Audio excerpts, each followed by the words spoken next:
Okay students, अस्सलाम वालेकुम। आज का जो हमारा टॉपिक है वो हमारे पास है फंक्शन।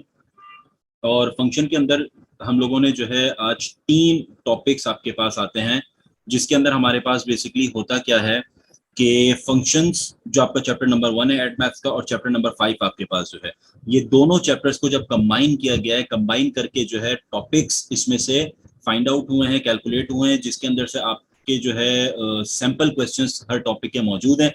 उन सैंपल क्वेश्चंस को आज डिस्कस करेंगे इन ईच टॉपिक। फिर हम ये देखेंगे कि उनको कैसे सॉल्व करना है, क्योंकि उसी टाइप के सारे क्वेश्चंस आपके पास जो है पेपर में आ रहे होते हैं। ठीक है, तो सबसे पहले हमारे पास जो आज का फर्स्ट टॉपिक है फंक्शंस का, वो हमारे पास है domain and range.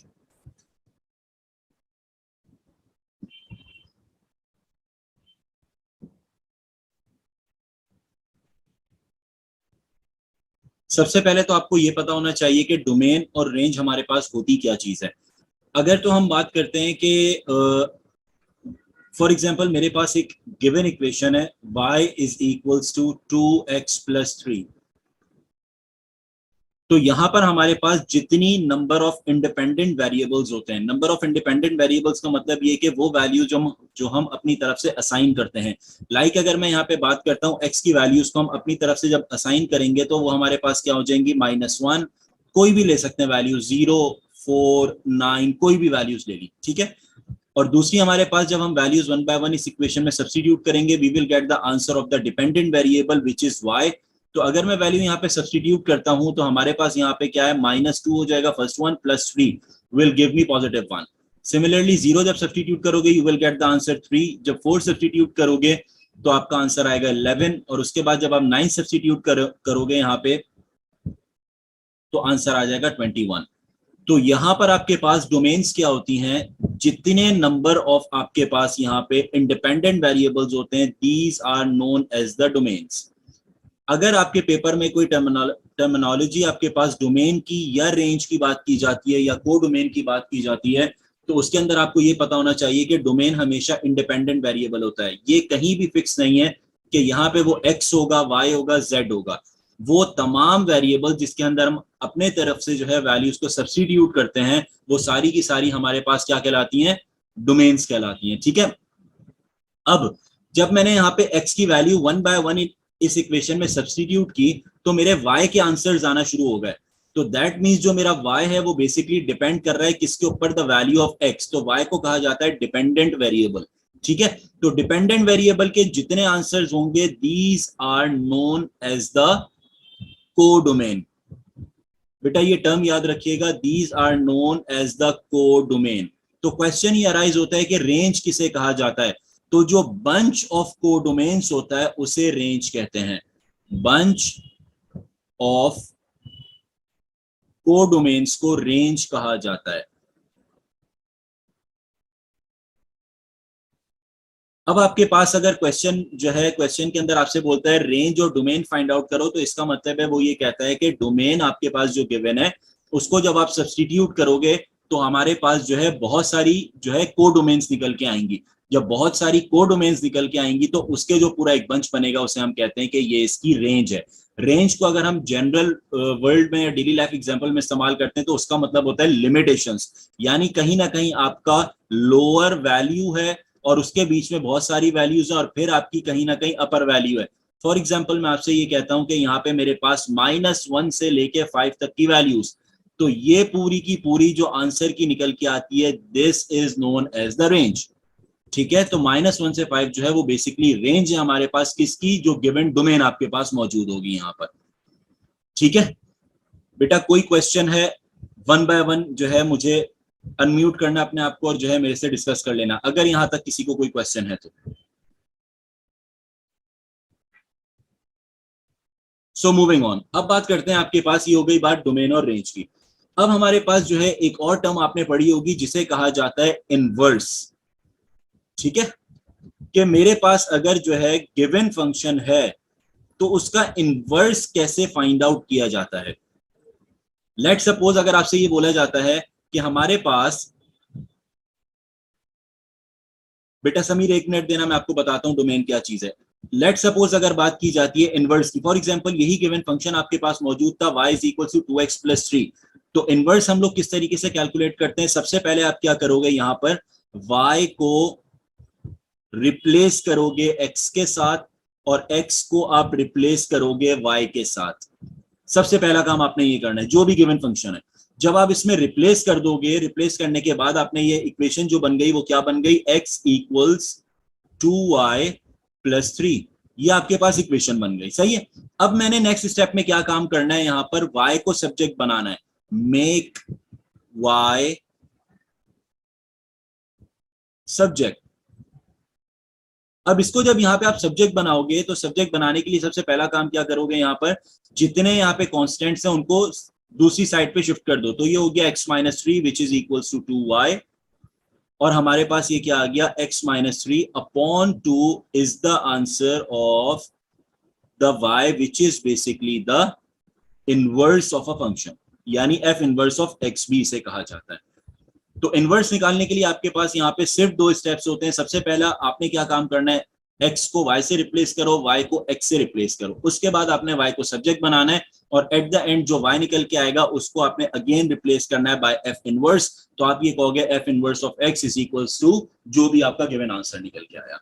This is the most easiest way to calculate the inverse. अब बात करते हैं समी के क्वेश्चन की, क्या डोमेन क्या चीज है? बेटा डोमेन मैंने बताई कि हमारे पास जो भी इंडिपेंडेंट वेरिएबल्स होते हैं, सही है, जो वैल्यूज हम अपनी तरफ से सब्स्टिट्यूट करते हैं उनको डोमेन्स कहा जाता है। फॉर एग्जांपल गिवन हमारी इक्वेशन है y is equal to 2x plus 3, तो इसके अंदर हमने जो काम करना है वो काम क्या करना है कि हम अपनी तरफ से अच्छी वैल्यूज ले सकते हैं, -2 -1 0 1 3 4 9 कुछ भी वैल्यूज।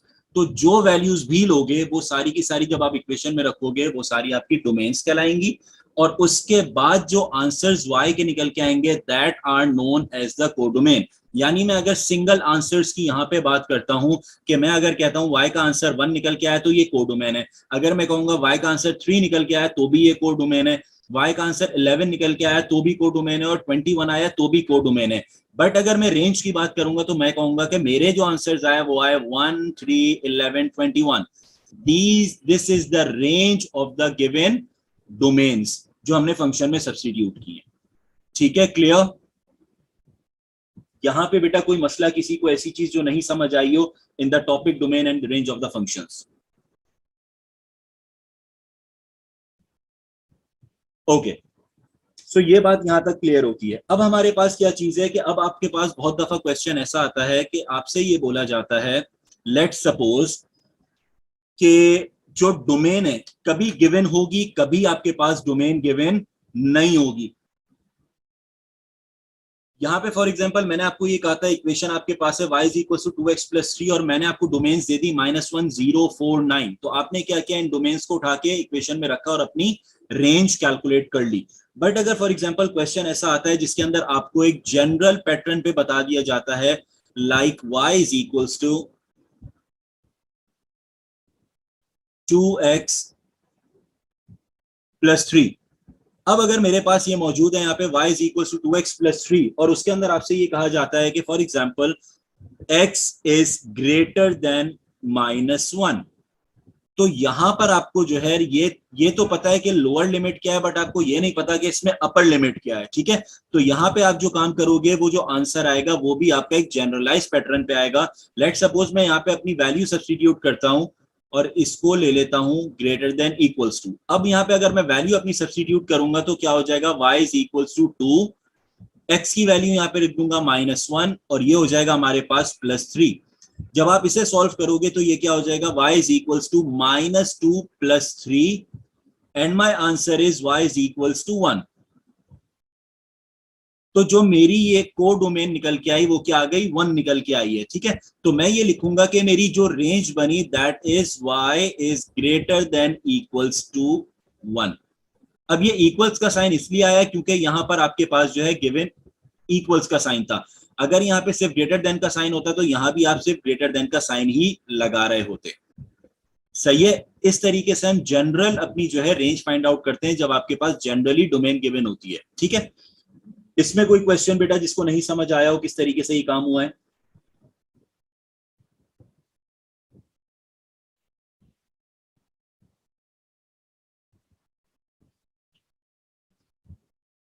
Okay, moving on. अब हम करते हैं डोमेन एंड रेंज के सैंपल क्वेश्चंस के आपके जो पेपर में क्वेश्चंस आते हैं वो किस टाइप के क्वेश्चंस आते हैं अमूमन, ठीक है।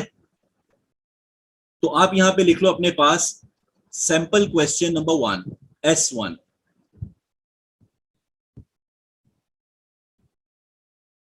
अब आपके पास यहाँ पे S1 हमारे पास क्या है कि फॉर एग्जांपल आपके पास दो फंक्शंस गिवन है, f of x is equals to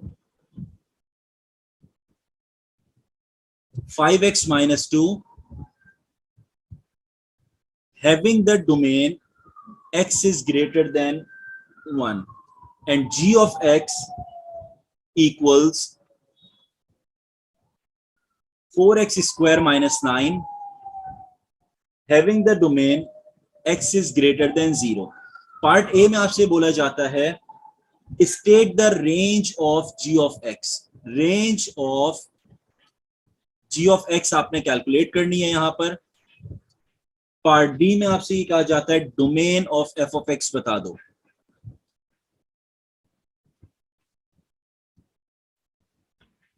these are the simple questions जो आपके पास मोस्टली पूछे जाते हैं पेपर में, ठीक है। P1 के अंदर आपसे पूछा जाता है। अब आपके पास यहाँ पे range of g of x बोल रहा है, तो हमारा जो इसका मतलब है कि जो अभी बात कर रहा है पार्ट ए में वो g ऑफ x फंक्शन की बात कर रहा है। तो आप यहाँ पे सबसे पहला काम क्या करोगे, अपनी डोमेन जो है वो उठा के सब्सटीट्यूट करोगे। जब मैं यहाँ पे g ऑफ 0 सब्सटीट्यूट करता हूँ x की जगह पर, तो ये हमारे पास क्या बन जाएगा, 4 0 माइनस 9, और आंसर जो आपके पास निकल के आ गया g ऑफ 0 का वो आया -9, यानी g ऑफ x आपके पास जो निकल के आया जो हमारे पास वो आ गया -9। तो इसका मतलब ये है कि मैं यहां पे जो अपनी रेंज सब्स्टिट्यूट रेंज जो मेरी निकलेगी वो क्या हो जाएगी, g of x should be greater than -9। यहां पे हमारे पास क्या गिवन था, ग्रेटर देन 0। तो आप यहां पे लिखोगे जो भी आपकी रेंज होगी वो -9 से बड़ी आनी चाहिए। अगर रेंज फॉर एग्जांपल आपकी आती है -10 -11 -12, गलत होगी अकॉर्डिंग टू दिस क्वेश्चन। यहाँ पे -8 आ सकती है, -7 आ सकती है, -6 आ सकती है, या तमाम पॉजिटिव नंबर्स आ सकते हैं, ठीक है। अब बात करते हैं पार्ट बी की।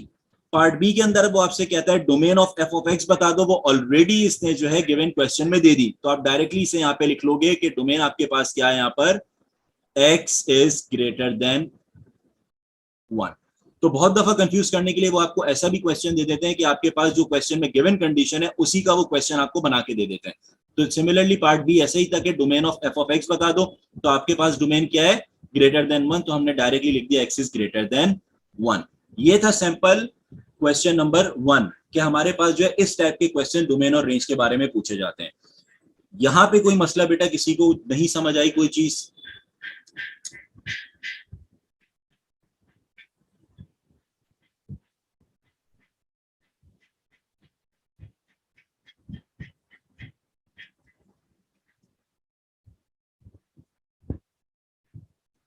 Okay, moving on to the next sample question जो हमारे पास यहां पर है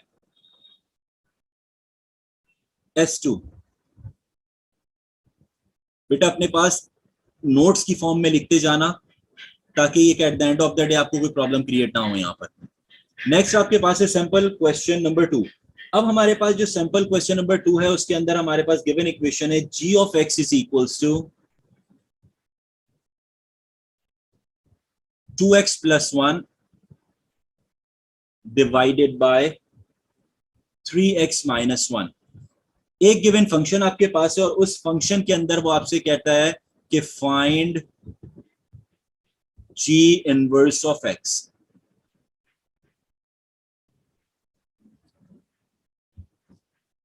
अब आपने क्या काम करना है यहाँ पे कि इसका जो है इनवर्स फाइंड आउट करना है। तो इनवर्स के लिए सबसे पहला काम यहाँ पे क्या करोगे, g ऑफ x को आप y सपोज कर लो। तो y अगर मैं यहाँ पे सपोज करता हूं तो ये बन गया y is equals to 2x plus 1 upon 3x minus 1। Then हमारा जो अगला स्टेप था वो क्या था, आपने x को y से रिप्लेस करना है और y को x से रिप्लेस करना है। मैंडेटरी स्टेप है ये, ठीक है। तो आप यहाँ पे क्या करोगे, x equals 2y plus 1 divided bye 3y minus 1। अब आपने क्या कर दिया, रिप्लेसिंग कर दी यहाँ पे। अगले स्टेप में क्या काम करना है, आपने y को सब्जेक्ट बनाना है। तो y को जब सब्जेक्ट बनाओगे तो इसे क्रॉस मल्टीप्लाई करते हैं, it will become 3xy minus x equals 2y plus 1। y वाली टर्म्स को एक जगह ले जाओ, 3xy minus 2y equals x plus 1। Taking y common from both the terms, तो 3x माइनस 2 आपके पास यहाँ पे बच गया equals x plus 1। then y equals x plus 1 divided by 3x minus 2। अब क्योंकि फंक्शन के अंदर y कोई हमारे पास टर्म नहीं थी, g ऑफ x थी, तो हम वापस अगेन उसे रिप्लेस करेंगे g इनवर्स ऑफ x की फॉर्म में, और हम लिख देंगे यहाँ पे जो है वो क्या है, x plus 1 divided by 3x minus 2। So this is the answer, या this is basically the inverse of the given function। ये आपके पास जो है सैंपल क्वेश्चन नंबर 2 था कि आपसे इनवर्स पूछा जाता है पेपर के अंदर कि आपने इनवर्स किस तरीके से कैलकुलेट करना है यहाँ पे। Up till now is there any query?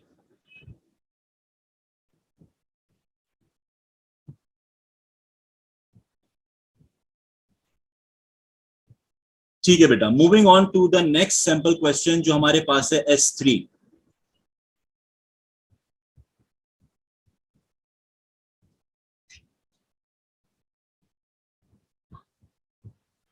अब S3 जो हमारे पास है उसके अंदर आपसे ये कहा जाता है, एक फंक्शन हमारे पास गिवन है k equals 5 plus under root x minus 1, जिसकी आपके पास जो डोमेन दे दी गई है वो है from 1 till 101।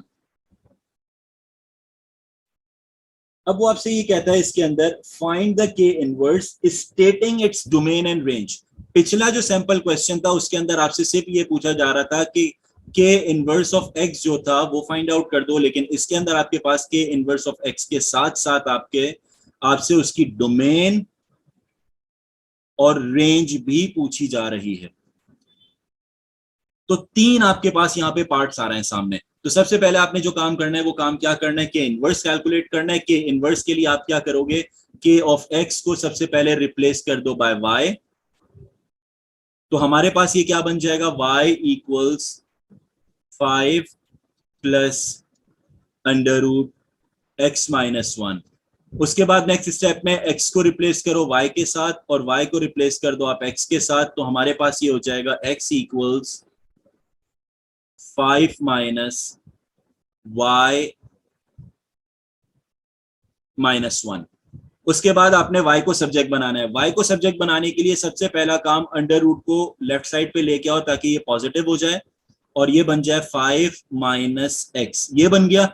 Taking square on both sides, तो स्क्वायर से ये आपके पास कैंसिल हो जाएगा रूट, ये आपके पास बन जाएगा y minus 1 equals 5 minus x whole square. उसके बाद आपने क्या करना है, यहाँ पर y equals 5 minus x whole square plus 1। ठीक है, क्योंकि आपके पास फंक्शन y की फॉर्म में नहीं था तो आप यहां पे लिखोगे के inverse of x equals 5 minus x whole square plus 1।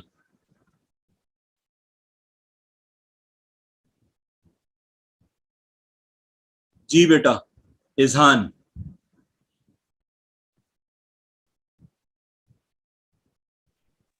जी जान ये जो पूछिए। थर्ड स्टेप है उसमें आपने 5 माइनस क्यों लिखा है, वो 5 प्लस नहीं होगा? कहां पर, यहां पर? नहीं नहीं, इसके नीचे वाला स्टेप जो। अच्छा चलो, जी हाँ ये। बिल्कुल बिल्कुल, ये थोड़ा सा वो हो गया, ये आ गया। चलो 5 प्लस कर दो और ये आपके पास 5 प्लस हो जाएगा यहाँ पे भी। बाकी भी आपके पास इसी तरीके से भी चेंज कर देता हूँ, ठीक है। सही है सर। तो यहाँ पे थोड़ी सी हमारे पास चेंजिंग क्या है, 5 plus under root y minus 1 है हमारे पास। उसके बाद ये क्या हो जाएगा, इसको फिर एक काम करते हैं, उधर ले जाते हैं। तो ये चेंज कैसे हो जाएगा हमारे पास,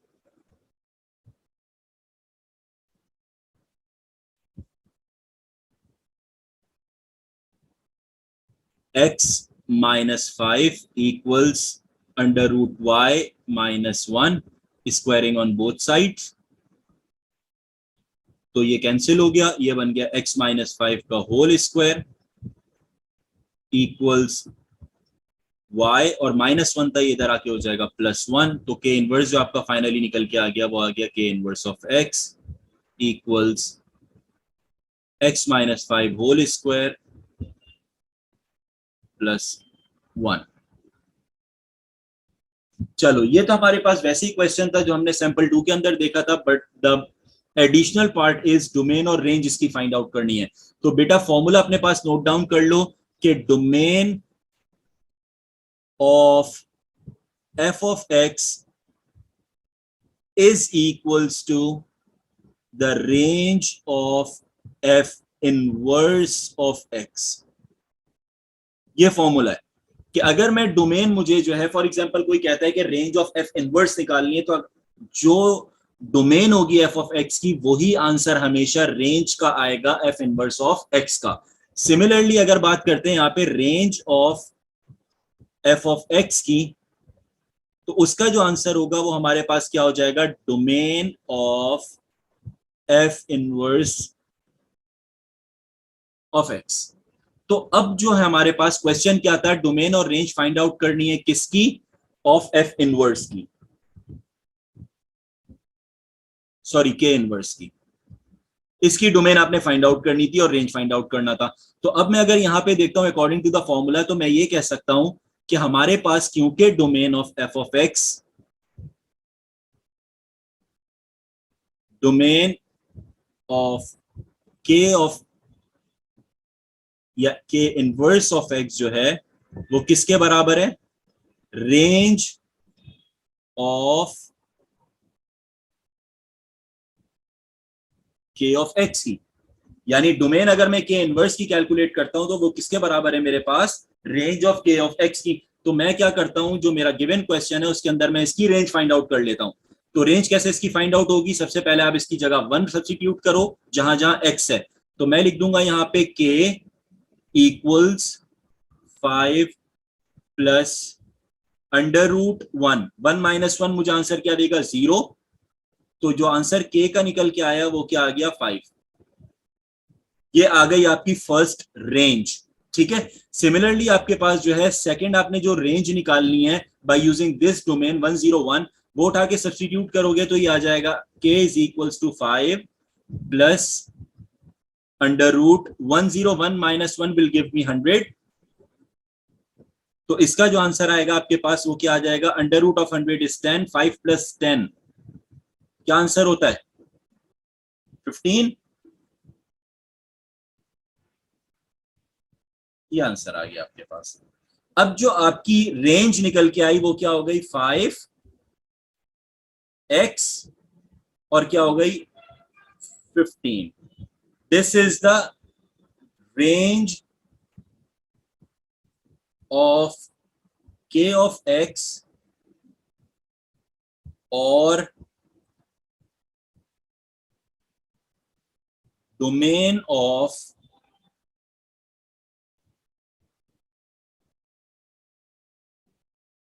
k इनवर्स ऑफ x। यानी मेरे पास जो पहला पार्ट था डोमेन फाइंड आउट करने का, उसका जो आंसर निकल के आया वो क्या आ गया, 5 और 15 के दरमियान की जितनी वैल्यूज हमारे पास हैं, नॉट इंक्लूडिंग 5 एंड 15, उनके बीच की जितनी वैल्यूज हैं वो सारी की सारी डोमेन है किसकी, k इनवर्स ऑफ x की। इज देयर एनी क्वेरी कि डोमेन किस तरह फाइंड आउट की गई है यहां पर।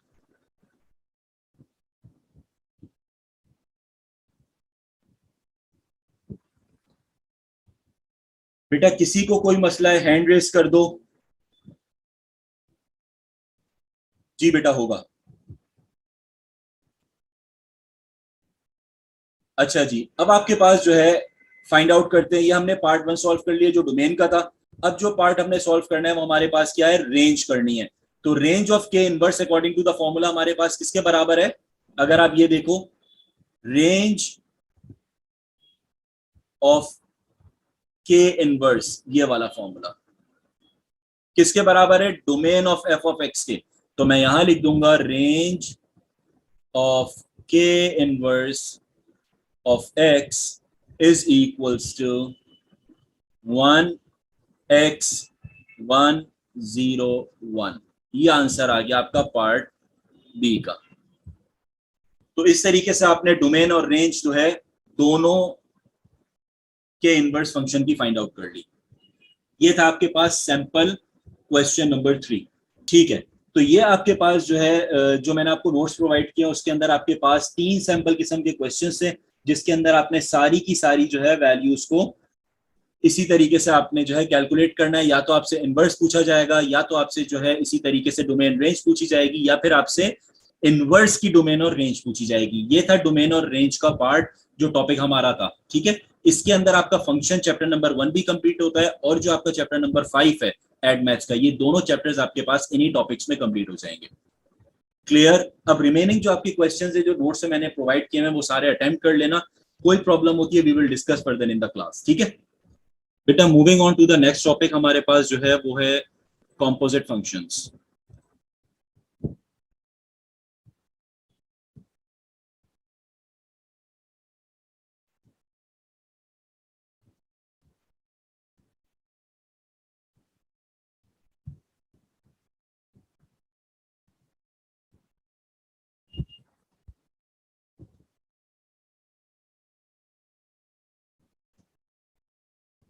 कॉम्पोजिट फंक्शंस के अंदर हमारे पास जो है सबसे पहले तो थोड़ा सा ब्रीफ कर लेते हैं कि कॉम्पोजिट फंक्शंस हमारे पास होती क्या चीज है। कॉम्पोजिट फंक्शन की जो सबसे पहली जो पहचान है वो ये है कि दो फंक्शंस आपके पास in the form of a multiple लिखे होंगे। लाइक अगर मैं लिखता हूं f और g, तो अगर आप देखो जिसे कॉम्पोजिट का नहीं पता तो वो ये समझेगा कि f फंक्शन और g फंक्शन आपस में मल्टीप्लाई हो रहा है, बट नहीं, वो basically in the form of a composite function लिखा हुआ है। या तो एफ जी ऑफ एक्स लिखा जाएगा क्वेश्चन में, या आपके पास एफ जी लिखा जाएगा, या फिर एफ डॉट जी लिखा जाएगा। तीनों आपके पास टाइप्स हैं, तीनों तरीके से क्वेश्चन आपसे पूछा जा सकता है। तीनों में एक ही काम करना है। वो काम क्या है कि आपने बाद वाली जो भी वैल्यू है वो उठा के आपने फर्स्ट वाली इक्वेशन के अंदर सब्स्टिट्यूट करनी है। सिमिलरली यहाँ पे भी आपने जो है क्या काम करना है, सेकंड वाली जो इक्वेशन की पूरी इक्वेशन है वो उठा के फर्स्ट वाली में सब्स्टिट्यूट करना है।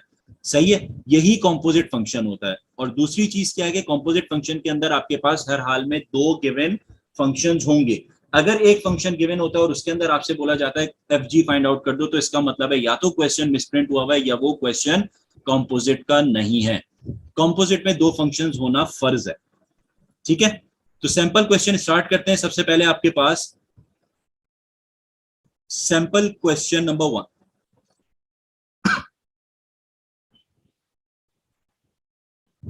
सैंपल क्वेश्चन नंबर 1 के अंदर आपके पास फंक्शन गिवन है g of z equals 2x plus 3 whole square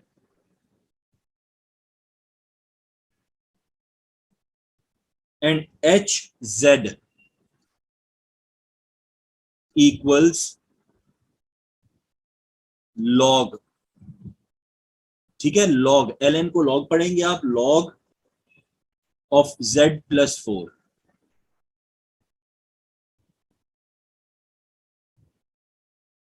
अब वो आपसे ये कहता है you have to find the exact solution of g h of z which is equals to 49।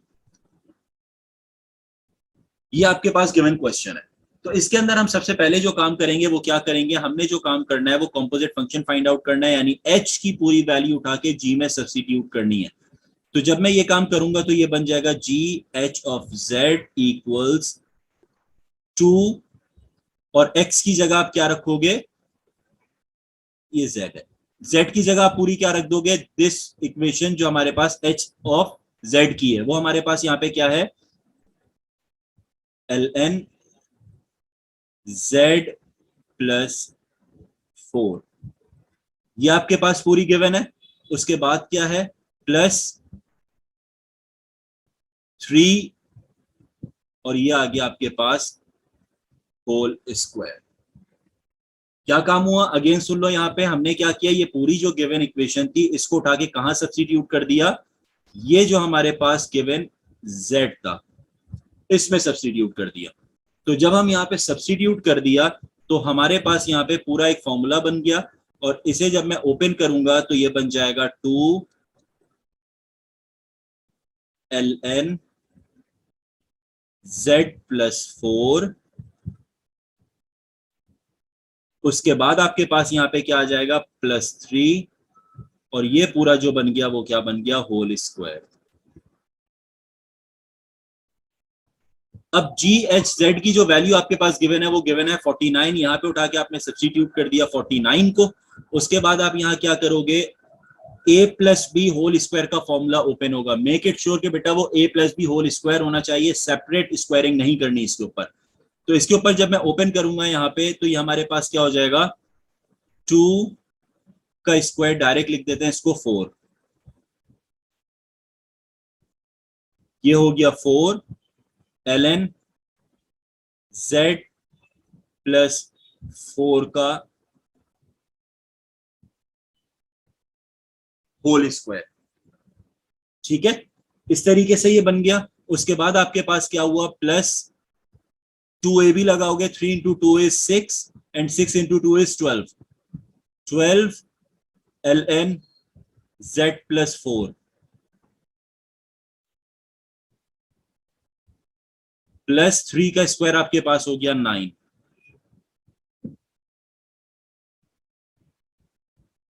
सही है, बिल्कुल ये काम भी हो सकता है, बिल्कुल सही कह रहे हो कि हम जो है ऐसे भी ओपन कर सकते हैं, या फिर ये है कि दोनों जगहों पे स्क्वायर रूट लगा के उसे फर्दर ऑन सॉल्व कर लो।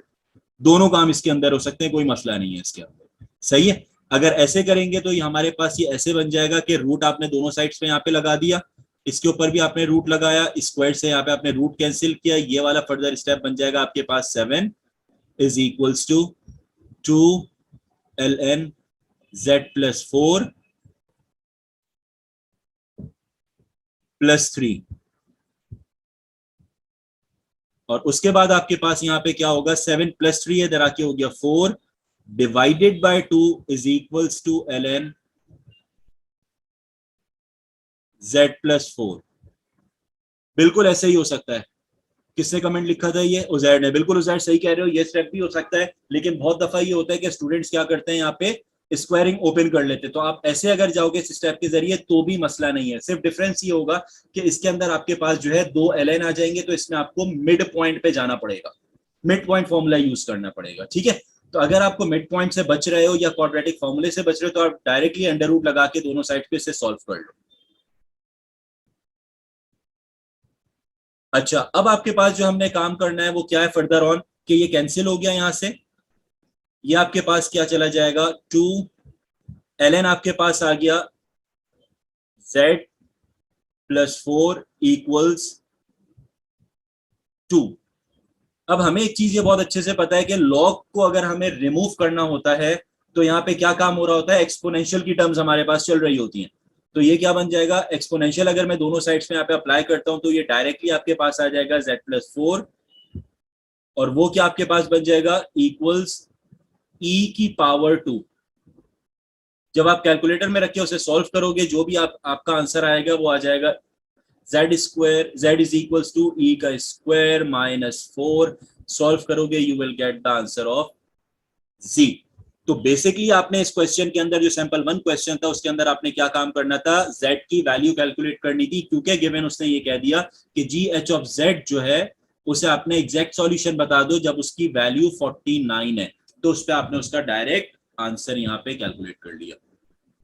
कोई मसला बेटा यहाँ पे किसी को कोई चीज नहीं समझ आई?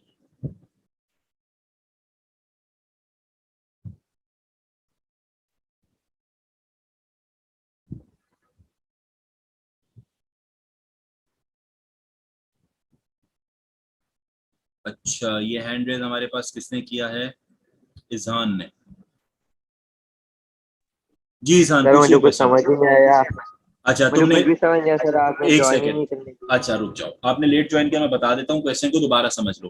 कंपोजिट फंक्शन का सैंपल नंबर 1 जो हमारे पास है, ये क्वेश्चन मौजूद है। ठीक है, इसके अंदर आपके पास दो गिवन फंक्शंस हैं जिसके अंदर 2z प्लस 3 होल स्क्वायर और hz is equal to ln z plus 4 है। सही है, वो आपसे ये कह रहा है जी एच ऑफ z की वैल्यू 49 है एग्जैक्ट इसका सॉल्यूशन बता दो। एग्जैक्ट सॉल्यूशन कब फाइंड आउट किया जाता है? जब आप किसी भी वेरिएबल का आंसर निकालते हो।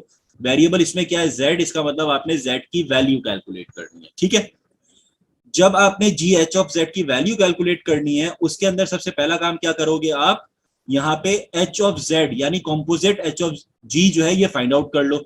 h की जो पूरी वैल्यू है वो उठा के g के अंदर सब्सटीट्यूट करो। जब आप सब्सटीट्यूट करोगे तो यहाँ पे जो z था ये वाला, इसकी जगह आपने क्या लिख दिया? ln z plus 4। यहाँ पे ln z प्लस 4 लगाया, प्लस 3 का होल स्क्वायर कर लिया, ठीक है। अब यहाँ पे फर्दर ऑन करने के लिए दो स्टेप्स थे। एक, या तो आप ये जो गिवन पूरा फंक्शन है इसके ऊपर a plus b whole square लगा दो, एक स्टेप। सेकंड स्टेप ये था, या तो आप जो है अंडर रूट, जो मैंने ये वाला नेक्स्ट स्टेप किया हुआ है, under root on both sides लगा के स्क्वायर को कैंसिल कर दो, सही है। तो उसके बाद क्या हुआ? ये जो आपके पास गिवन वैल्यू थी, इसकी वैल्यू ये गिवन है 49, ये वैल्यू उठा के आपने यहाँ पे सब्सटीट्यूट कर दी, is equal to 2 ln z plus 4 plus 3। जब आप अंडर रूट लोगे तो 49 का जो स्क्वायर रूट होता है वो हमारे पास क्या हो जाएगा? यहाँ पर 7। इस स्टेप को मैंने यहाँ से फर्दर यहाँ पे लेके चला गया, ठीक है। तो ये 7 हो गया, is equal to 2 ln z plus 4 वैसे ही आया, और प्लस 3 आपके पास वैसे ही आ गया क्योंकि स्क्वायर अंडर रूट से कैंसिल हो गया। देन ये प्लस 3 था, जब इसे लेफ्ट साइड पे शिफ्ट करोगे ये हो जाएगा -3। 7 - 3 विल गिव यू 4, और ये 2 हो रहा था मल्टीप्लाई, नीचे आके डिवाइड करोगे आंसर आ जाएगा 2। अब ये बन गया ln z plus 4 is equal to 2। हमें ये पता है लोगैरिथम को जब भी रिमूव करना होता है तो उसके लिए एक्सपोनेंशियल उसके साथ होना लाजमी है। जब मैं एक्सपोनेंशियल लगाऊंगा तो लोगैरिथम और एक्सपोनेंशियल एक दूसरे को क्या कर देगा? कैंसिल आउट कर देगा। ये बन जाएगा z plus 4 is equal to, और एक्सपोनेंशियल राइट हैंड साइड पे 2 को पावर बना देगा। फिर आप क्या करोगे? ये प्लस 4 था, इसे आके राइट हैंड साइड पे शिफ्ट करोगे, ये हो जाएगा -4।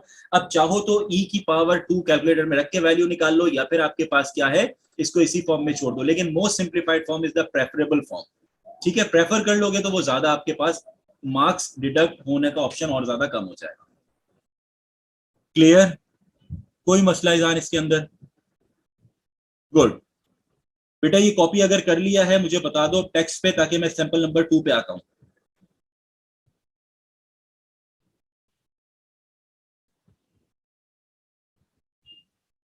ओके,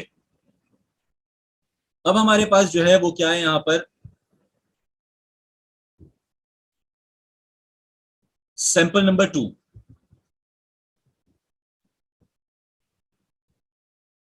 सैंपल नंबर 2 आपके पास क्वेश्चन किस तरीके से पूछा जाता है? अभी जो हमने क्वेश्चन देखे वो ये था कि फंक्शन आपके पास गिवन था और उसका आपने कॉम्पोजिट फाइंड आउट करना था।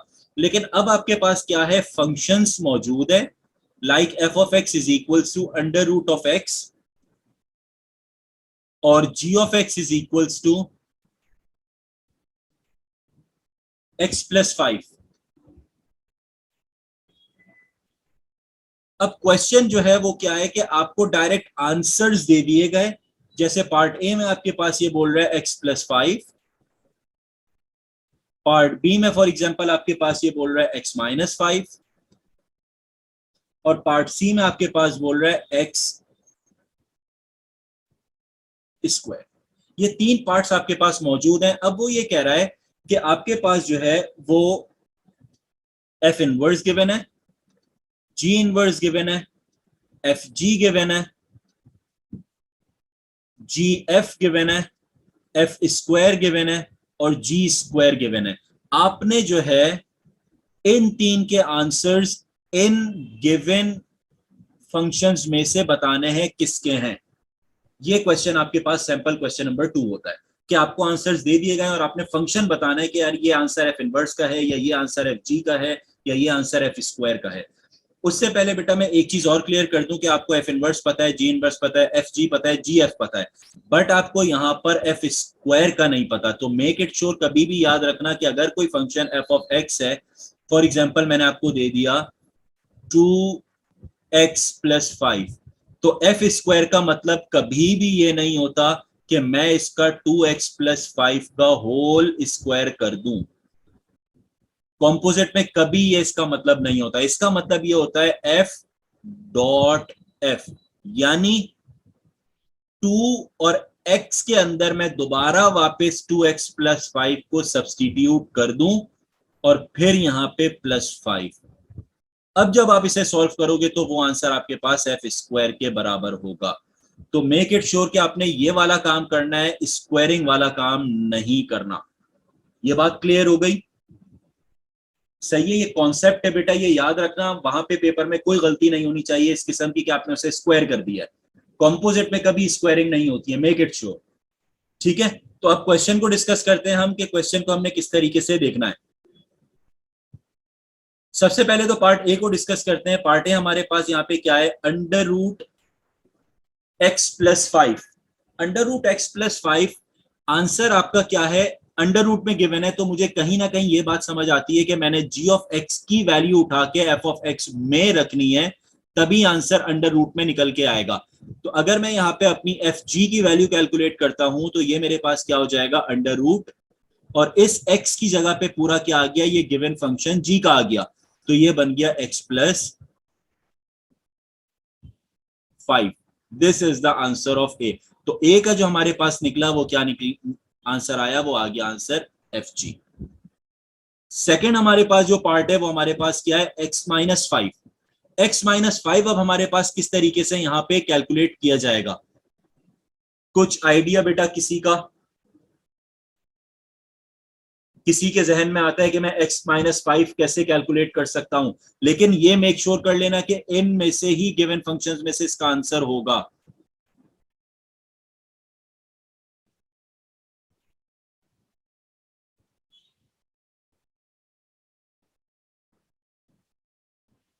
जी इनवर्स, मेरे पास एक ऑप्शन आया है जी इनवर्स का निकल के, और कोई?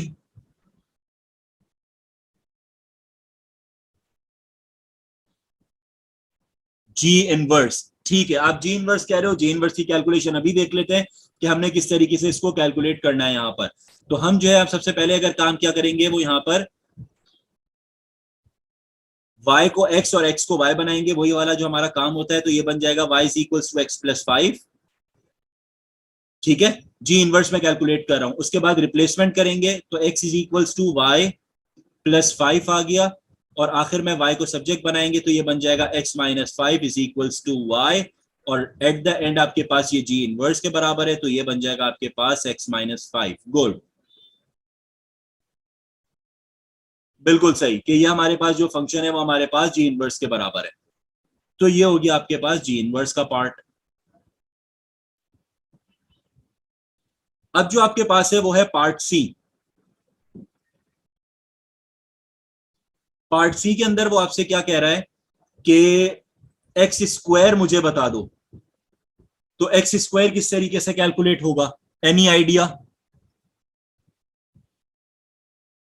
एफ इनवर्स अभी देख लेते हैं। हमारे पास ये है y is equal to under root x, जब हमने रिप्लेस करेंगे एक दूसरे से तो x is equal to under root y, taking square on both sides, square and under root will cancel each other, answer आ गया y is equal to x square, और ये बन गया हमारे पास f इनवर्स का आंसर जो है एक्स स्क्वायर। गुड, तो एट द एंड आपको ये बात समझ आती है कि हमारे पास ये जो आंसर आ गया ये इस तरीके से। तो आपको ये समझ आया सैंपल क्वेश्चन नंबर 2 से कि हमारे पास जो है फंक्शन गिवन होगा, उसका आंसर्स गिवन होगा, और फिर नीचे कुछ फंक्शंस गिवन होंगे और आपने उसे मैच करना है कि कौन सा फंक्शन किसके बराबर है यहाँ पर। ठीक है, उसके अंदर आपके पास स्पेस गिवन होता है, 2 या 3 नंबर 4 नंबर का जो भी आएगा, उसमें आप जो है अपने हिसाब से छोटे छोटे स्टेप्स लिख के आप अपने आंसर्स को प्रूव करके उसे मैच कर सकते हैं। क्लियर? सैंपल क्वेश्चन नंबर 2 में बेटा किसी को कोई मसला नहीं समझ आई, कोई चीज, कोई जिसके अंदर कोई भी मसला हो कि नहीं सर इसमें कोई इशू हो रहा है, या किस तरीके से पिक करेंगे क्वेश्चन को?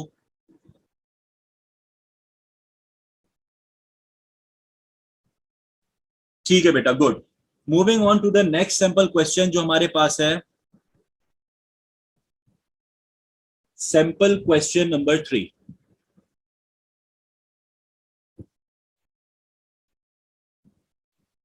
अब सैंपल क्वेश्चन नंबर 3 के अंदर आपके पास क्या है मौजूद कि f of x is equals to 4x minus 3 and g of x is equals to 2x plus 1 upon 3x minus 1। Part 1 में वो आपसे ये कहता है कि find g f of x, और पार्ट बी में वो आपसे ये कह रहा है कि जो आपने फाइंड, बल्कि नहीं उल्टा कह रहा है, ये कह रहा है एफ जी ऑफ एक्स जो है वो बराबर है आपका x माइनस 1 के साथ।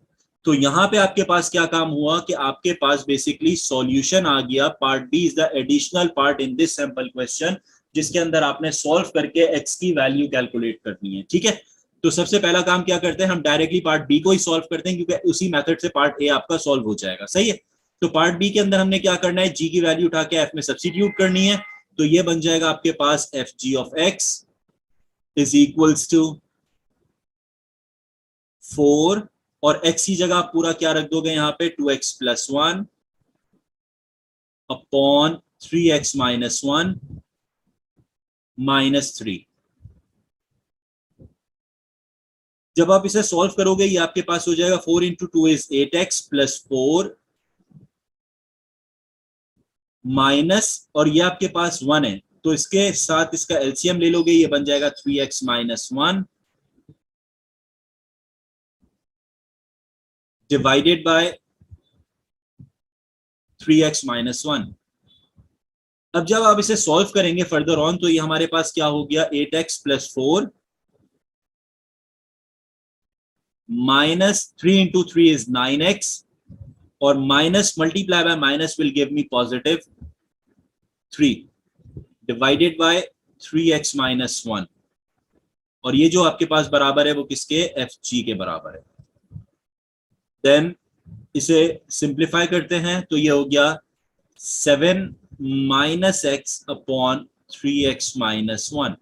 ये आपके पास आंसर आ गया एफ जी का। अब उन्होंने ये कहा कि एफ जी जो फंक्शन है वो बराबर है x माइनस 1 के, तो इसके अंदर हम x माइनस 1 की वैल्यू सब्स्टिट्यूट करते हैं, is equals to 7 minus x upon 3x minus 1। यहाँ पे 1 है आपके पास, पूरा क्रॉस मल्टीप्लाई यहाँ पे करोगे तो ये हो जाएगा 3x minus 1 multiply by x minus 1 equals 7 minus x. Solve करोगे 3x square minus 3x minus x plus 1 equals 7 minus x. Then 3x square minus 4x, और ये वाला x जब इधर आएगा it will become positive x, तो minus 4x plus x will give me negative 3x plus 1, और ये plus 7 इधर आएगा तो ये दे देगा माइनस 7 हो जाएगा, तो ये बन जाएगा minus 6 is equals to 0। Taking 3 common तो ये हो गया x square minus x minus 2 equals 0। तो आपकी जो इक्वेशन बनी, जब यहां से डिवाइड हो जाएगा 3 खत्म हो जाएगा, तो इक्वेशन आपकी क्या आ गई, x square minus x minus 2 is equals to 0। अब इस स्टेप के बाद हमारा जो सबको पता है स्टूडेंट्स को, क्या या तो मिडिल टर्म लगाएंगे या क्वाड्रेटिक फॉर्मूला लगाएंगे। बेटा एड मैथ्स पढ़ रहे हो, एड मैथ्स में दोनों पेपर्स में कैलकुलेटर आपको अलाउ है, कोई सॉल्व करने की जरूरत नहीं है, कैलकुलेटर में डायरेक्ट वैल्यू डालो सब, और जो है मुझे आंसर बता दो डायरेक्ट एक्स के वैल्यूज क्या निकल के यहाँ पे आ रही हैं। ठीक है, इन क्वेश्चंस के अंदर जो ये फंक्शंस के क्वेश्चन है, इसका जो आपके पास आता है वो 2 या 3 या 4 नंबर का आता है, तो उसमें क्वाड्रेटिक इक्वेशन या मिडिल टर्म लगाने की जरूरत नहीं है, मुझे डायरेक्ट कैलकुलेटर में वैल्यू सब्स्टिट्यूट करके एक्स के दोनों आंसर्स बता दो क्या आ रहे हैं जल्दी से।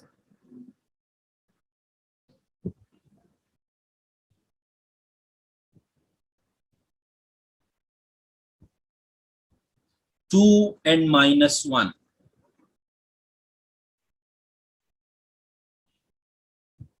सो x के दो आंसर आए, एक आ गया 2 और x का दूसरा आंसर आया that is equals to minus 1। बेटा वेरीफाई कर लो आंसर, चेंज किसी का तो नहीं आ रहा, ये आपके आंसर्स होगा। ठीक है, any query in this sample question?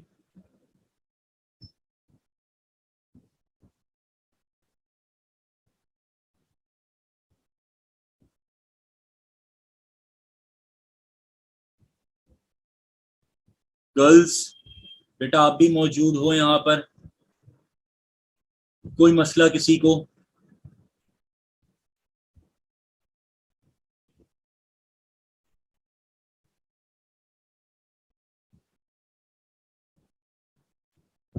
ठीक है बेटा, ये हमारे पास हो गया सैंपल क्वेश्चन नंबर 3।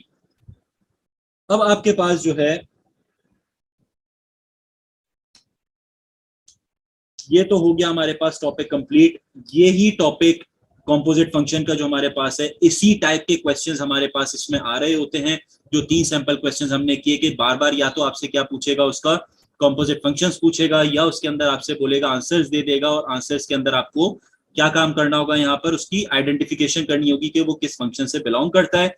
या फिर वो काम क्या करेगा आपके पास तीसरे टाइप के अंदर, सॉल्यूशन दे देगा, वो कर देगा कि आपको एग्जैक्ट सॉल्यूशन उसके अंदर से फाइंड आउट करना है क्वेश्चन में। ठीक है, चौथी चीज आपके पास एक और है जो बेसिकली अलग सैंपल क्वेश्चन तो नहीं है, और वो पिछले जो है आपके पास उसमें क्या नाम है डोमेन रेंज में पढ़ के आ चुके हो, लेकिन उसे एक दफा डिस्कस कर लेते हैं। फॉर एग्जाम्पल आपके पास एक गिवन फंक्शन है f of x is equals to 2x plus 5 और g of x is equals to x minus 3। और क्वेश्चन में आपसे ये कहता है you have to calculate the value of g f inverse of 2।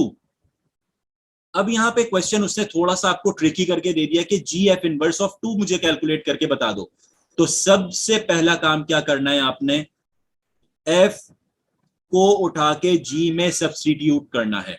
तो आपका जो जी ऑफ एफ का जो फंक्शन आना चाहिए वो क्या आ जाएगा, यहां पर एक्स की जगह रख दोगे 2x प्लस 5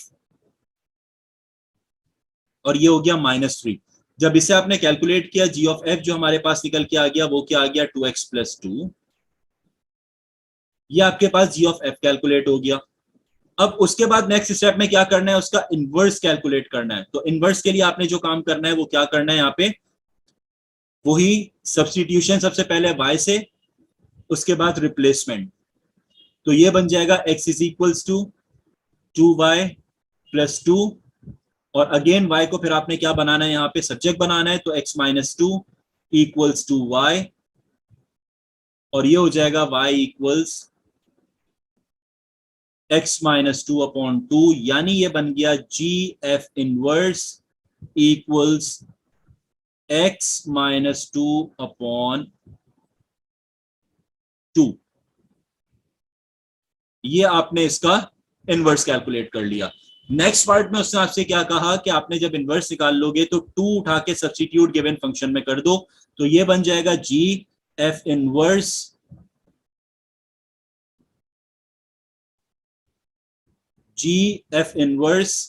ऑफ एक्स, या 2 लिख दो बल्कि, is equals to 2 minus 2 upon 2। तो आंसर हो गया यहां पे 0।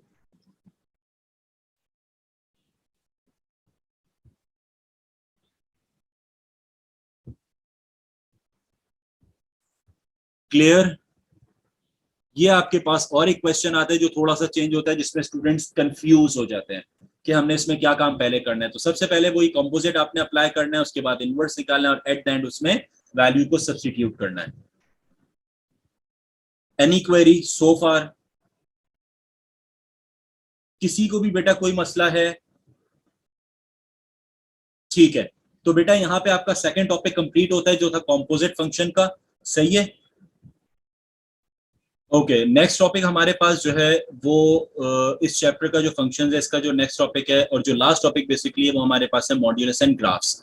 अब जो इसके अंदर हमारे पास ग्राफ्स हैं उसके अंदर हम क्वाड्रेटिक इक्वेशंस के ग्राफ्स को भी देखेंगे, क्यूबिक इक्वेशंस के ग्राफ्स को भी देखेंगे, और मॉड्यूलस के जो ग्राफ्स होते हैं उनको भी हम डिस्कस करेंगे।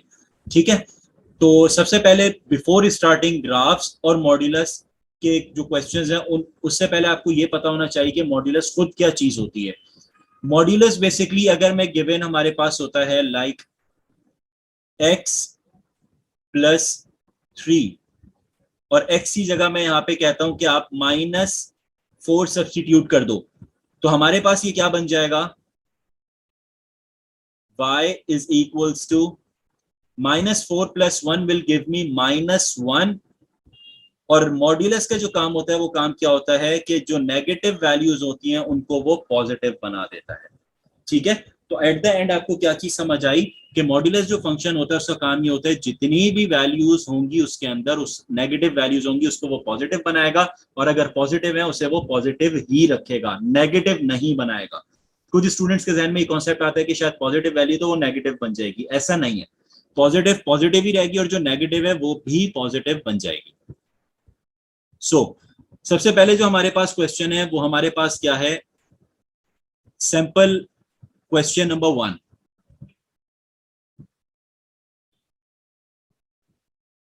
सैंपल क्वेश्चन नंबर 1 हमारे पास है, सॉल्व 5x + 3 equals 1 - 3x। अब इसको करने के लिए आपके पास दो मेथड्स हैं। सबसे पहला मेथड क्या है जो मैं मोस्ट प्रेफर करता हूं, वो आपके पास ये कि taking square on both sides. जब स्क्वायर लोगे तो ये बन जाएगा आपके पास 5x + 3 का whole square is equals to 1 - 3x का होल स्क्वायर। ठीक है। दूसरा मेथड हमारे पास सॉल्विंग के लिए क्या है कि हम अगर यहाँ पे लिखते हैं 5x + 3 और इसका मॉड्यूलस रिमूव करते हैं, तो मैं उसे यहाँ पे ±1 - 3x की फॉर्म में लिख सकता हूं। यानी एक दफा पॉजिटिव में ले लो वैल्यू, एक दफा नेगेटिव में ले लो, आपको जो इजी लगता है आप उसे सॉल्व करोगे, आंसर दोनों का सेम निकल के आ जाएगा। ठीक है। अब हम इसे सॉल्व करते हैं। इस मेथड से सॉल्व करेंगे a + b होल स्क्वायर और a - b होल स्क्वायर के साथ, तो ये आपके पास हो जाएगा 25x square + 30x + 9 equals 1 - 6x + 9x square. Rearrange करोगे तो 25 - 9 will give me 16x square plus 30x है, ये माइनस है, इधर आके हो जाएगा लेफ्ट हैंड साइड पे +6, तो ये हो जाएगा 36x + 8, क्योंकि +1 है इधर आके -1 हो जाएगा, इज इक्वल्स टू 0। अब इसके अंदर से कॉमन हमारे पास आ सकता है 4, तो ये बन जाएगा आपके पास 4x स्क्वायर + 9x + 2 इक्वल्स 0। जब 4 यहाँ पे खत्म हो जाएगा डिवाइड में 0 के साथ जाके, तो ये बन जाएगा 4x square + 9x + 2 is equals to 0। अब आपने क्या काम करना है, अपने कैलकुलेटर पिक करो जल्दी से और मुझे इस क्वाड्रेटिक इक्वेशन के x के दोनों आंसर्स जल्दी से बताओ क्या निकल के आ रहा है।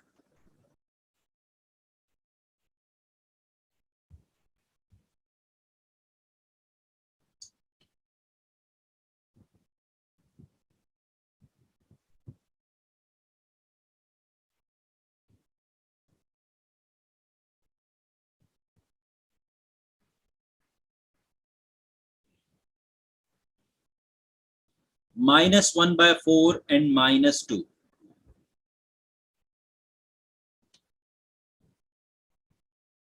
दो आंसर्स आपके निकल के आए, एक आपके पास आ गया -1/4 और दूसरा आपके पास क्या आ गया -2।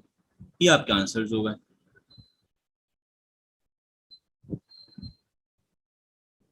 ठीक है, बहुत इजी आपके पास क्वेश्चन था, इसके अंदर कुछ भी नहीं करना था, आपने स्क्वायरिंग ऑन बोथ साइड्स को सॉल्व कर लिया। अब क्वेश्चन ये अराइज होता है कि अगर फॉर एग्जांपल मेरे पास यहां पे लिखा हुआ होता 5x + 3 और इज इक्वल्स टू 1 - 3x,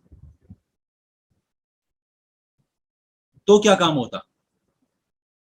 तो भी आप यही काम करते कि यहाँ पे आपने क्या करना था, क्योंकि मॉड्यूलस को रिमूव करना था, तो आप यहाँ पे प्लस माइनस लिखोगे, तो ये आपके पास हो जाएगा 5x + 3 इक्वल्स ±, और ये हो जाएगा 1 - 3x। इसे सॉल्व करोगे आपका आंसर फाइनली यहाँ पे कैलकुलेट हो जाएगा।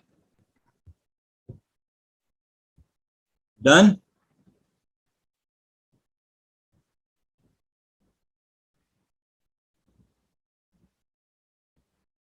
बेटा कोई मसला है इसके अंदर?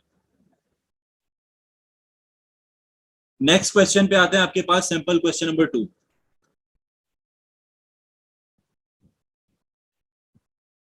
सैंपल क्वेश्चन नंबर 2 जो हमारे पास मौजूद है, इसके अंदर आपसे ये कह रहा है स्केच द ग्राफ, और जो ग्राफ आपका स्केच हो रहा है वो क्या हो रहा है, of the given inequality. Inequality आपके पास गिवन है x-2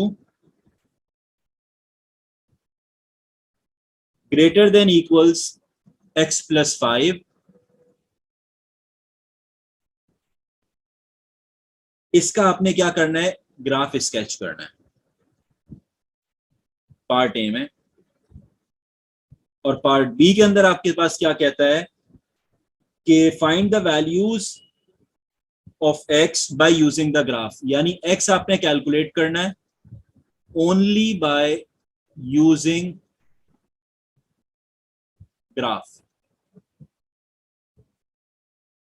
ये आपने यहां पे कैलकुलेट कर लेना है, ठीक है। तो अब यहां पे ये किस तरीके से होगा हमारे पास, वही वाला काम, दोनों तरफ हमारे पास मॉड्यूलस यहाँ पे मौजूद है, आपने स्क्वायरिंग ऑन बोथ साइड्स किया, तो ये हमारे पास क्या बन गया, x-2 का होल स्क्वायर, और ये क्या हो गया, ग्रेटर देन इक्वल्स टू, और ये आपके पास आ गया x+5 का होल स्क्वायर। अब इसके ऊपर वही आपने काम करना है, a-b होल स्क्वायर का फॉर्मूला लगाओ, a² - 4x यानी 2ab + b² greater than equals, और ये आपके पास क्या हो जाएगा, x² + 10x + 25। कैंसिलेशन, ये क्या हो जाएगा आपके पास, -4x, ये बन गया -14x ग्रेटर देन इक्वल्स, और ये आपके पास हो जाएगा 25 - 4, क्या आंसर होगा, 21। x का आंसर आएगा -x is greater than equals to 21/14, और -x is greater than equals to 3/2। अब यहाँ पे एक चीज आपने देखनी है इनइक्वालिटी के अंदर कि नेगेटिव साइन यहाँ पे मल्टीप्लाई हो रहा है। जब आप इसे राइट हैंड साइड पे स्विच करते हो तो यहाँ पे इसका जो साइन है वो यहाँ पे फ्लिप हो जाता है, तो ये हो जाएगा लेस देन इक्वल्स टू -3/2।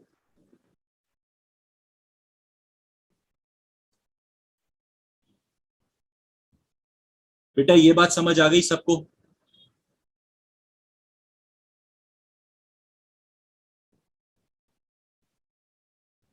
ठीक है, ये तो हमारी कैलकुलेशन हो गई कि आपसे x की वैल्यू वो मांगता है, तो हमने जो x की वैल्यू यहाँ पे आसानी के साथ अपनी कैलकुलेट कर ली।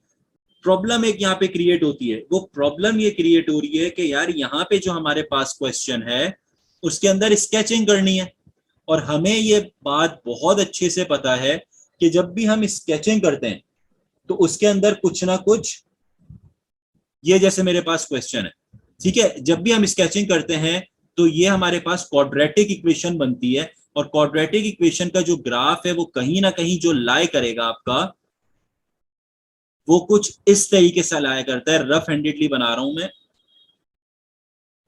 ऐसे करके, जिसमें हमारे पास जो है चार वैल्यूज आती हैं, दो x की वैल्यूज, एक y इंटरसेप्ट, और एक आपके पास मैक्सिमम या मिनिमम पॉइंट निकल के आ रहा होता है, ठीक है। चार वैल्यूज कैलकुलेट होती हैं। ये तो चलो x की वैल्यू की बात थी, आपने आसानी के साथ कैलकुलेट कर लिया, सही है। अब मैं आपको ये बताता हूं कि हमने ग्राफिकल प्लॉटिंग इसमें किस तरीके से करनी है।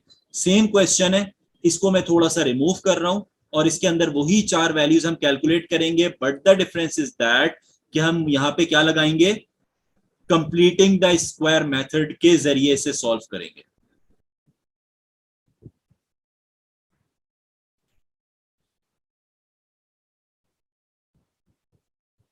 अब यहाँ पे अगर मैं कंप्लीटिंग द स्क्वायर मेथड पे जाता हूं तो ये हमारे पास क्या हो जाएगा, x² -4x + 4 greater than equals x² + 10x + 25। अब मुझे बेटा आपने ये बताना है कि यहाँ पे हम किस तरीके से इसके ऊपर क्वाड्रेटिक इक्वेशन इसकी जो है कौन सी बनेगी, कैसे बनेगी कि हमारी जो डायग्राम है वो इन the form of a quadratic formula बन जाए। किसी के जहन में आती है कोई बात, समझ आती है कि हम इसे किस तरीके से सॉल्व कर सकते हैं?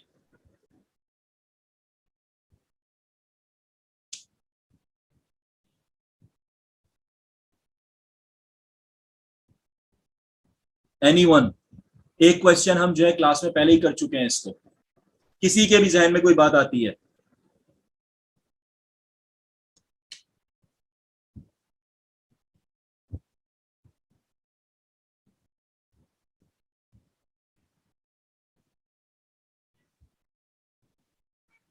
अच्छा देखो बेटा, अब आपके पास अगर आपको याद हो तो हमने लास्ट यानी क्लास में जो एक क्वेश्चन डिस्कस किया था, जो हमारे पास था 2x+1 modulus greater than equals to 3 - x। ये क्वेश्चन हमने डिस्कस किया था, जिसके अंदर हमारे पास एक क्वाड्रेटिक इक्वेशन बनी थी और हमने उसका पूरा ग्राफिकल प्लॉटिंग किया था। देखा जाए तो ये एक लीनियर आपके पास एक्सप्रेशन थी और ये भी लीनियर एक्सप्रेशन है। सिमिलरली इसको देखोगे तो ये भी लीनियर एक्सप्रेशन है और ये भी लीनियर एक्सप्रेशन है। लीनियर का मतलब जिसकी हाईएस्ट पावर मेरे पास 1 है। बट ये बात लाजमी नहीं होती कि हर लीनियर एक्सप्रेशन का आंसर या तो सिर्फ क्वाड्रेटिक आए या तो सिर्फ लीनियर आए। जब हमने ये वाला क्वेश्चन सॉल्व किया था तो इसको सॉल्व करने के बाद एक क्वाड्रेटिक इक्वेशन बन रही थी, लेकिन जब हम इसे सॉल्व करेंगे तो इसको सॉल्व करने के बाद आपकी सिर्फ और सिर्फ एक लीनियर इक्वेशन बनेगी, जिसका आंसर अभी हमने कैलकुलेट किया था। वो क्या था? Less than equals to -1.5। Linear के आंसर हमें बहुत अच्छे से पता है कि लीनियर का सिर्फ एक आंसर आता है, क्वाड्रेटिक के 2 आंसर्स आते हैं। ठीक है, तो ये क्वेश्चन करवाने का मेरा मोटो इस क्लास में यही था कि आपको ये डिफरेंस समझ आ जाए कि हर लीनियर इनइक्वालिटी के अंदर जिसके ऊपर स्क्वायरिंग लगता है उसके 2 आंसर्स नहीं आते, और ना ही उसके ऊपर हर हाल में जो है क्वाड्रेटिक डायग्राम बन रही होती है। सही है। अब अगर मैं इसकी डायग्राम जो है ग्राफिकल प्लॉटिंग करता हूं, तो ग्राफिकल प्लॉटिंग हमारी किस तरीके से हो जाएगी? उसने ये कहा है कि x की जो भी वैल्यूज हैं उसके आंसर्स आपके पास -1.5। यहां अगर मैं -1.5 ले लेता हूं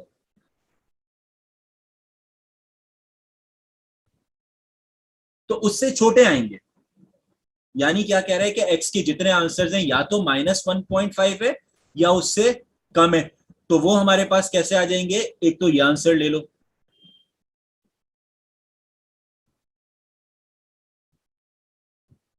ठीक है। इसी तरीके से आपके पास पहले के जो पिछले आंसर्स हैं, यानी हमारे पास आ सकते हैं -2, -3,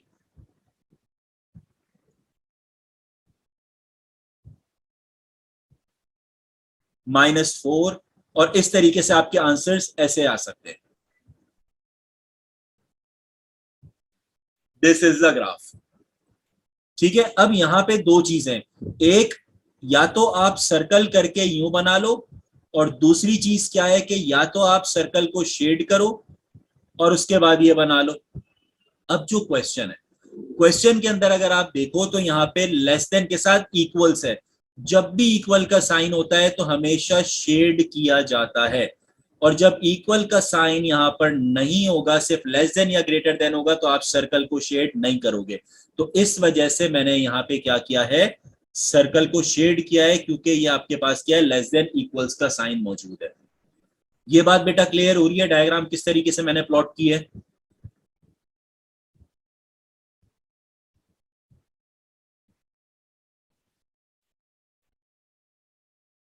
ठीक है। अब जो हमारे पास है, ये तो क्वेश्चन था पार्ट ए का, जिसके अंदर हमने स्केचिंग करनी थी। पार्ट बी में वो ये कह रहा है कि आपने आंसर सॉल्व करके नहीं निकालना, आपने ग्राफ को यूज करते हुए अपना आंसर कैलकुलेट करना है। तो पार्ट बी को मैं जो है वो यहां पर प्लॉट कर रहा हूं। पार्ट बी में आपने ग्राफिकल प्लॉटिंग करनी है। सबसे पहले आप क्या काम करोगे? अपना ग्राफ प्लॉट कर दो कुछ इस तरीके से।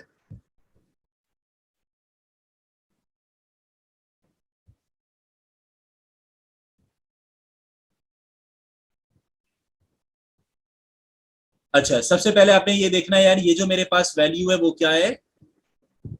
x इज, यानी x-2 हमारे पास है। अगर मैं x-2 का जो है वो बनाता हूं, अल्लाह भला करे, क्या नाम है, ग्राफ बनाता हूं, तो ये हमारे पास किस तरीके से बन जाएगा? x इक्वल्स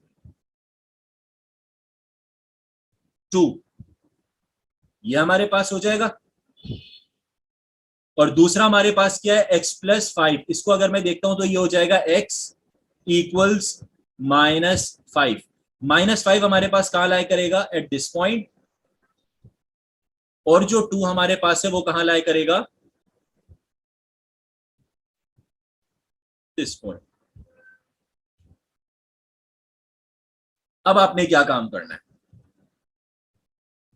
अब जरा एक चीज अगर देखो तो इसके अंदर यहाँ पे वो आपसे क्या कह रहा है कि x-2 की जो वैल्यू है, x-2 का जो ग्राफ है वो किस तरीके से प्लॉट होगा।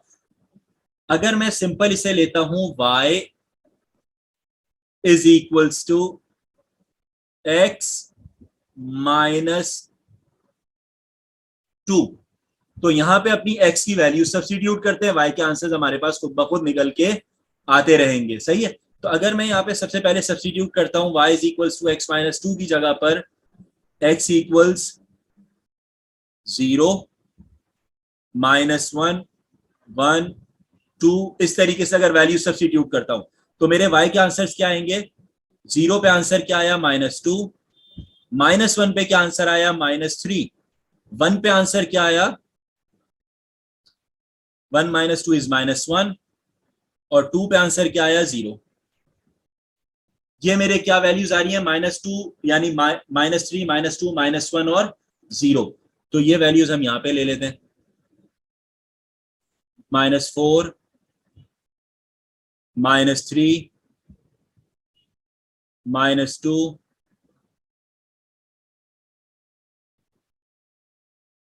-1। अब इसी तरीके से मैं दूसरी वैल्यू हमारे पास ले रहा हूं, वो है y is equals to x+5। अब x+5 के अंदर जब मैं वैल्यू सब्स्टिट्यूट कर रहा हूं, -1,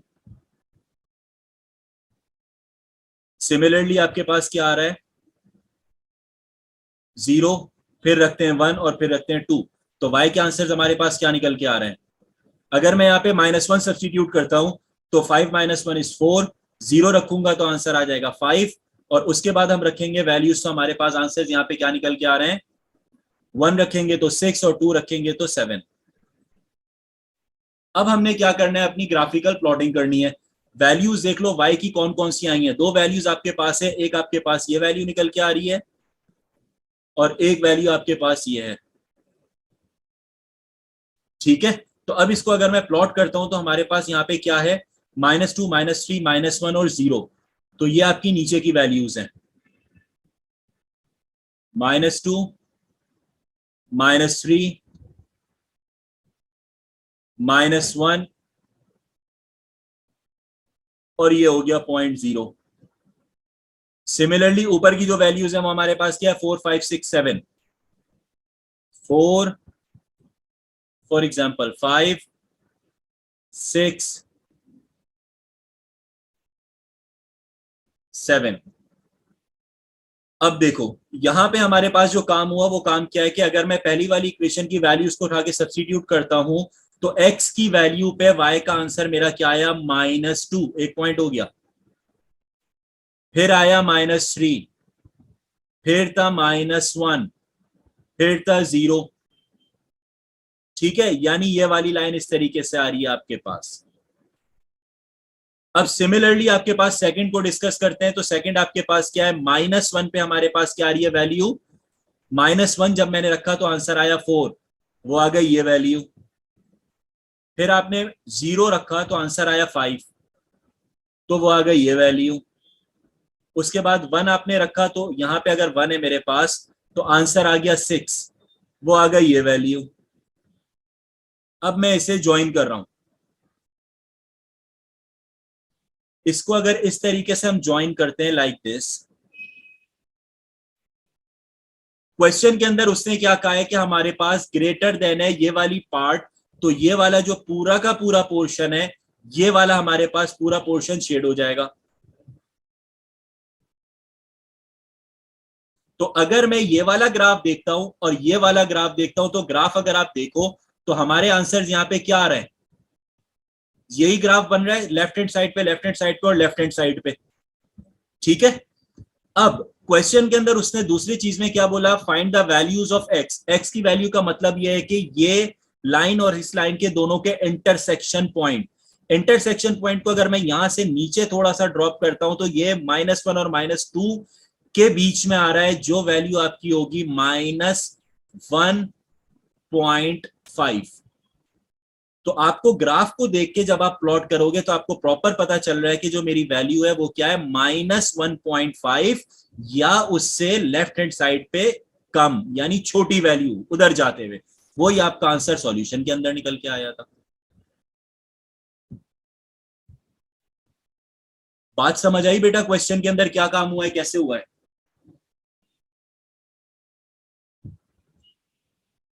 दोनों तरीके से क्वेश्चन आपके पास आता है। स्केचिंग के जरिए भी आंसर पूछा जा सकता है, या फिर आपके पास आंसर कैसे पूछा जा सकता है, बाय द ग्राफ। तो आपने ग्राफ प्लॉट किया और ग्राफ प्लॉट करने के बाद आपने उसका इंटरसेक्शन पॉइंट देखा, और इंटरसेक्शन पॉइंट के बाद आपको पता चल गया कि यार मेरी ये वैल्यू पे आंसर ये निकल के आएगा। अब क्वेश्चन ये है कि बहुत से बच्चे कंफ्यूज होते हैं, यार x-2 और x+5 को साइमल्टेनियसली कैसे सॉल्व करें। तो ऐसे सॉल्व करो जैसे मैंने किया था कि y को आपने x-2 एक दफा ले लो और y को आपने दूसरा x+5 ले लेना है, और इसमें इंडिपेंडेंट वेरिएबल्स और डिपेंडेंट वेरिएबल्स के आंसर्स कैलकुलेट करने लाइक दिस और सिमिलरली लाइक दिस। तो आपका जो भी फिर दोनों लाइंस बनाने के बाद इंटरसेक्शन पॉइंट आएगा, वही आपका आंसर ये वाला निकल के खुद का खुद आ जाएगा। जी बेटा, मसला कोई? थोड़ा सा क्वेश्चन कंफ्यूजिंग था समझने में, लेकिन कोई मसला है तो डिस्कस कर लो, इसे दोबारा रिपीट कर लेते हैं अगर किसी के लिए कोई प्रॉब्लम है।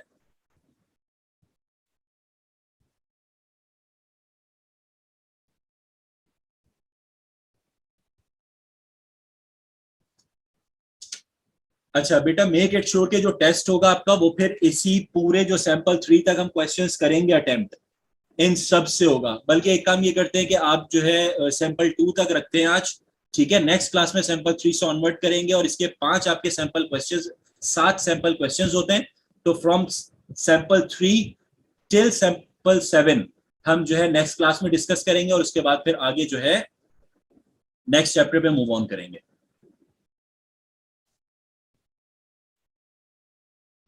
प्रैक्टिस बिल्कुल चाहिए बिलाल, सही कह रहे हो क्वेश्चंस के अंदर, क्योंकि क्वेश्चंस के अंदर आपके पास जो है टर्म्स यूज की जाती हैं। अब जैसे ये कह रहा है स्केच द ग्राफ, तो आपने स्केच का मतलब ये कि पहले उसे अलजेब्रिकली आपने सॉल्व करना है, सॉल्व करने के बाद उसकी प्लॉटिंग करनी है, ठीक है।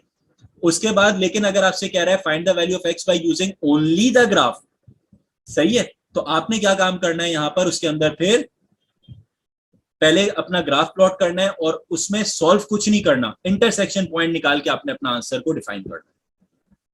ओके बेटा, ठीक है, क्लास ऑफ करते हैं। इंशाल्लाह नेक्स्ट क्लास के अंदर फिर जो है हम फर्दर ऑन सैंपल क्वेश्चंस को देखेंगे और आगे जो है नेक्स्ट चैप्टर स्टार्ट करेंगे, ठीक है।